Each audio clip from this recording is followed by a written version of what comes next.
Assalamualaikum warahmatullahi wabarakatuh. Kami kelompok 12 akan mempresentasikan tentang etika profesi arbiter. Kelompok 12 sendiri beranggotakan yang pertama Khairunisa, yang kedua saya sendiri Muhammad Syef Anwar, yang ketiga Jamal bin Bakhtiar. Baiklah teman-teman, marilah kita simak. Pembahasan yang pertama yaitu mengenai pengertian badan arbitrase. Lembaga arbitrase merupakan salah satu metode penyelesaian sengketa di luar pengadilan, yang juga bisa disebut sebagai pengadilan wasit, sehingga para arbiter dalam peradilan tersebut berfungsi layaknya wasit dalam suatu pertandingan. Arbitrase juga bisa dilakukan oleh para pengusaha nasional maupun internasional sebagai suatu cara perdamaian memecahkan ketidaksepahaman pihak-pihak di bidang kegiatan komersial. Bidang komersial tersebut meliputi transaksi untuk ekspor dan impor makanan, perjanjian distribusi, perbankan, asuransi, pengangkutan penumpang, pesawat udara, kapal laut, konsensi, perusahaan joint venture, dan lain-lain. Pada dasarnya yang menjadi kekuatan hukum arbitrase sendiri terdapat di pasal 615 sampai 651 Reglemen Acara Perdata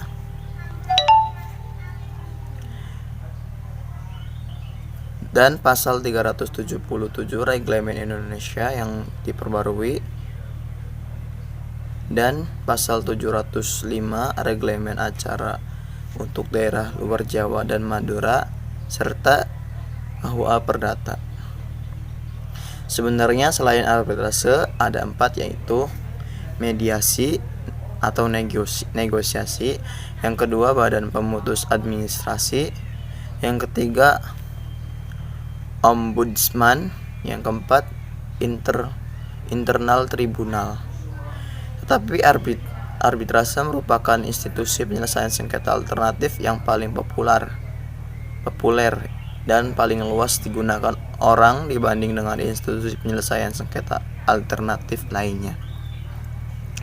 Hal tersebut disebabkan banyaknya kelebihan yang dimiliki oleh institusi arbitrase ini. Kelebihan-kelebihan tersebut adalah sebagai berikut. Yang pertama, dijamin kerahasiaan sengketa para pihak. Yang kedua, dapat dihindari kelambatan yang diakibatkan karena hal prosedural dan administratif. Yang kedua, para pihak dapat memilih arbiter yang menurut keyakinannya mempunyai pengalaman, pengetahuan, serta latar belakang yang cukup mengenai masalah yang disengketakan, jujur dan adil. Yang keempat, para pihak dapat menentukan pilihan hukum untuk menyelesaikan masalahnya serta proses dan tempat penyelenggaraan arbitrase. Yang kelima, putusan arbiter merupakan putusan yang mengikat para pihak dan dengan melalui tata cara sederhana saja ataupun langsung dapat dilaksanakan. Yang keenam, keputusan arbitrase umumnya final dan binding tanpa harus naik banding atau kasasi. Yang ketujuh, proses arbitrase ini lebih mudah dimengerti oleh masyarakat luas. Yang terakhir, hukum terhadap prosedur dan pembuktian lebih rileks. Arbitrase merupakan cara penyelesaian suatu sengketa di luar pengadilan umum yang didasarkan atas perjanjian tertulis dari para pihak yang bersengketa. Tetapi tidak semua sengketa dapat diselesaikan melalui arbitrase, melainkan hanya sengketa mengenai hak yang menurut hukum dikuasai sepenuhnya oleh para pihak yang bersengketa atas dasar kata sepakat mereka. Yang selanjutnya, pembahasan selanjutnya yaitu mengenai perbedaan badan arbitrase dengan pengadilan. Dalam suatu sengketa terdapat 2 cara untuk menyelesaikannya, yaitu dengan cara pengadilan atau di luar pengadilan. Dalam alternatif penyelesaian sengketa yang merupakan penyelesaian sengketa di luar pengadilan terdapat beberapa cara, yaitu konsultasi, negosiasi, mediasi, konsiliasi, atau penilaian ahli. Penyelesaian sengketa di luar pengadilan selain dengan cara alternatif sengketa dapat juga dilakukan melalui arbitrase sebagaimana dalam Undang-Undang Nomor 30 Tahun 1999 tentang arbitrase dan alternatif. Penyelesaian sengketa dalam pasal 1 ayat 1 dinyatakan bahwa arbitrase adalah cara penyelesaian suatu sengketa perdata di luar pengadilan umum yang didasarkan pada perjanjian arbitrase yang dibuat secara tertulis oleh para pihak yang bersengketa.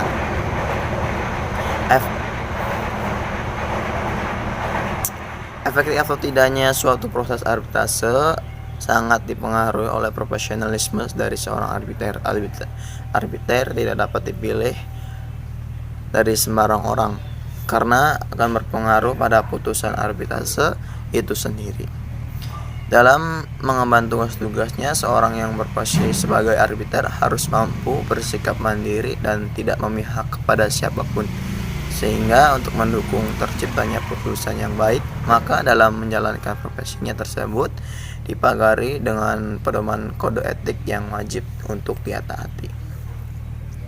Adapun faktor yang membedakan antara badan arbiter dengan pengadilan adalah pengadilan mengedepankan metode pertentangan sehingga para pihak yang bertikai bertarung satu sama lain dengan hasil akhir yang kuat yang akan menang. Sedangkan arbitrase lebih mengutamakan tingkat baik, non-konfrontatif serta lebih kooperatif. Pada arbitrase para pihak tidak bertarung melakukan akan tetapi mengajukan argumentasi di hadapan pihak ketiga yang akan bertindak sebagai pemutus sengketa. Pembahasan yang selanjutnya yaitu klausula arbitrasi. Pada prinsipnya hanya perjanjian yang mensyaratkan adanya klausula arbitrasi saja yang dapat diselesaikan melalui arbitrase, baik itu arbitrase ad hoc ataupun lembaga arbitrase seperti Badan Arbitrase Nasional Indonesia. Ada dua macam klausula arbitrase sehingga suatu sengketa perdata dapat diselesaikan melalui peradilan arbitrase, itu yang pertama dengan dicantumkan klausul dalam perjanjian pokok yang berisi bahwa penyelesaian sengketa yang mungkin timbul daripada perjanjian itu akan diselesaikan dengan peradilan arbitrase, atau biasa juga disebut dengan pactum de compromitendo. Yang kedua, dengan suatu perjanjian tersendiri di luar perjanjian pokok. Perjanjian itu dibuat secara khusus bila setelah timbul sengketa dalam pelaksanaan perjanjian pokok. Surat perjanjian semacam ini disebut sebagai akta kompromis. Yang ketiga, dengan adanya klausula tersebut maka akan meniadakan hak para pihak untuk mengajukan penyelesaian sengketa ke pengadilan negeri, dan pengadilan negeri wajib menolak atau tidak campur tangan dalam penyelesaian sengketa yang telah ditetapkan melalui arbitrase kecuali ditetapkan dengan Undang-Undang Nomor 30 Tahun 1999. Materi yang selanjutnya yaitu kekuatan putusan arbitrasi. Sebagaimana dikatakan dalam penjelasan pasal 56 ayat 1 Undang-Undang Arbitrase, ditentukan bahwa pada dasarnya para pihak dapat mengadakan perjanjian untuk menentukan bahwa arbiter dalam memutuskan perkara wajib berdasarkan ketentuan hukum atau sesuai dengan rasa keadilan dan keputusan. Sedangkan mengenai sifatnya, baik yang didasarkan pada ketentuan hukum maupun berdasarkan keadilan dan kepatutan, tentu saja dapat bersifat menghukum. Hal ini tampak dalam peraturan prosedur BANI Badan Arbitrase Nasional Indonesia yang berlaku efektif tanggal 1 Maret 2003, di mana dalam pasal 39 ini peraturan prosedur tersebut ditemukan dalam kalimat biaya-biaya eksekusi putusan ditanggung oleh para pihak yang kalah dan lalai untuk memenuhi ketentuan-ketentuan dalam putusan. Di dalam Undang-Undang Nomor 30 tahun 1999, eksekusi atau pelaksanaan putusan arbitrase dibagi menjadi dua bagian. Yang pertama, bagian pertama tentang eksekusi terhadap putusan arbitrase nasional yang tertera pada pasal 59 sampai pada pasal 64. Yang kedua, bagian tentang pengakuan dan pelaksanaan putusan arbitrase nasional yang diatur dalam pasal 69 sampai dengan pasal 65 sampai dengan pasal 69, maaf. Namun untuk kedua putusan baik nasional maupun internasional berlaku ketentuan universal bahwa putusan arbitrase adalah final dan mengikat para pihak, tidak dapat diajukan banding maupun kasasi seperti yang diatur dalam pasal 60 Undang-Undang Arbitrase. Tapi putusan arbiter hanya mempunyai kekuatan eksekutorial setelah memperoleh izin atau perintah untuk dieksekusi dari pengadilan. Sekian dari pemaparan saya, akan dilanjutkan oleh teman saya. Saya akan melanjutkan materi selanjutnya, yaitu tentang kode etik profesi arbiter. Dalam Jurnal Peraturan Badan Arbitrase Nasional Indonesia atau BANI tentang arbiter, mediator, dan kode etik cetakan ke-1 tahun 2016 disebutkan bahwa yang pertama, kode etik berikut ini berlaku untuk arbiter BANI atau arbiter tetap. Yang pertama, bertakwa kepada Tuhan Yang Maha Esa. Yang kedua, menghormati negara hukum Republik Indonesia yang berdasarkan Pancasila dan Undang-Undang Dasar 1945. Yang ketiga, bersikap jujur, profesional, objektif, hati-hati, dan bertanggung jawab dalam melaksanakan tugasnya. Yang keempat, apabila menerima penunjukan maka harus sanggup menjalankan tugasnya dan mengerti permasalahan yang ditanganinya. Yang selanjutnya, berorientasi kepada penegakan keadilan. Yang selanjutnya bisa dibaca di artikel yang kelompok kami kirim. Yang kedua, kode etik berikut ini hanya berlaku untuk arbiter BANI, arbiter atau arbiter yang tidak tetap. Yang pertama, tidak mengabulkan melebihi daripada yang dituntut. Yang kedua, tidak memberikan komentar terhadap putusan arbitrase yang dibuat oleh arbiter lainnya. Yang ketiga, tidak melakukan perbuatan yang tercela yang dapat membuat cacatnya hukum pada putusan yang diambilnya. Yang keempat, membuat sendiri putusan arbitrase walaupun boleh dibantu sekretaris dalam batas yang wajar, terutama tidak mendelegasikan tugasnya membuat pertimbangan hukum dan amar putusan kepada sekretaris atau orang lainnya. Yang kelima, mengambil putusan berdasarkan ketentuan hukum atau berdasarkan rasa keadilan dan keputusan jika diberi kewenangan untuk itu oleh para pihak. Yang ketiga, kode etik berikut ini hanya berlaku oleh mediator kepada mediator BANI atau CO mediator. Yang pertama, tidak membatasi atau mengurangi hak para pihak untuk menerima atau menentukan putusan, untuk menentukan hasil akhir dari perundingan.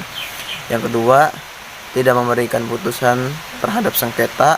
Yang ketiga, tidak memaksa suatu penyelesaian kepada para pihak dalam perundingan. Yang keempat, tidak mendelegasikan tugasnya kepada orang lain. Yang keempat, berupaya secara sungguh-sungguh untuk mendamaikan para pihak. Yang kelima, tidak melakukan. Yang keenam, tidak melakukan sikap atau perbuatan yang dapat mematahkan semangat para pihak untuk mengupayakan perdamaian. Terima kasih.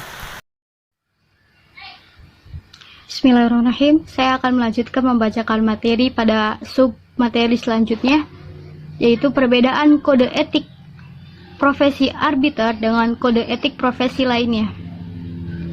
Terdapat berbagai macam jenis profesi yang ada di dunia. Seperti yang bisa ditemui adalah profesi dokter, profesi akuntan, profesi hukum, dan lain sebagainya. Dapat diketahui bahwa hukum merupakan salah satu jenis dari profesi-profesi yang ada. Namun, hal yang membedakannya terletak secara jelas adalah terkait dengan bidang yang ditekuni. yakni tentu saja dalam bidang hukum. Oleh karena itu, profesi hukum sangat erat kaitannya dengan penegakan hukum. Pihak yang dilayani oleh pengemban profesi hukum sering disebut sebagai klien.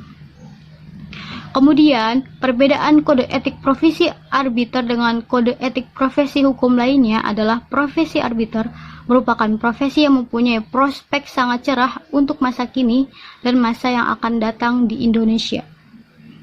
Untuk bisa berprofesi sebagai arbiter, salah satu syaratnya adalah haruslah seseorang itu profesional.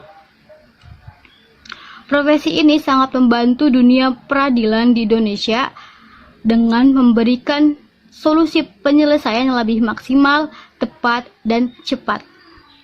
Profesi arbiter merupakan profesi hukum yang menangani berbagai bidang dan jenis berdasarkan kewenangan mutlak arbitrasi. Kedudukan profesi arbiter adalah sebagai pihak swasta yang diberi hak dan kewajiban, wewenang, dan tanggung jawab oleh negara atau undang-undang. Dalam kedudukannya sebagai profesi hukum, peranan arbiter pada umumnya dibagi ke dalam dua bagian, yaitu A. Peranan sebagai sengketa terjadi, yaitu melalui pemberian saran, pendapat yang mengikat oleh lembaga arbitrase berkenaan dengan suatu perjanjian atau kontrak. Bagian B yaitu peranan sesudah timbul sengketa, yaitu melalui pemeriksaan dan pemberian putusan final dan mengikat oleh arbiter. Dalam kedudukannya sebagai profesi hukum, profesi arbiter memiliki peranan sebagai hakim, yaitu dalam menyelesaikan perkara setelah sengketa terjadi, sebagai notaris dan advokat, yaitu dalam memberikan pendapat yang mengikat sebelum sengketa terjadi.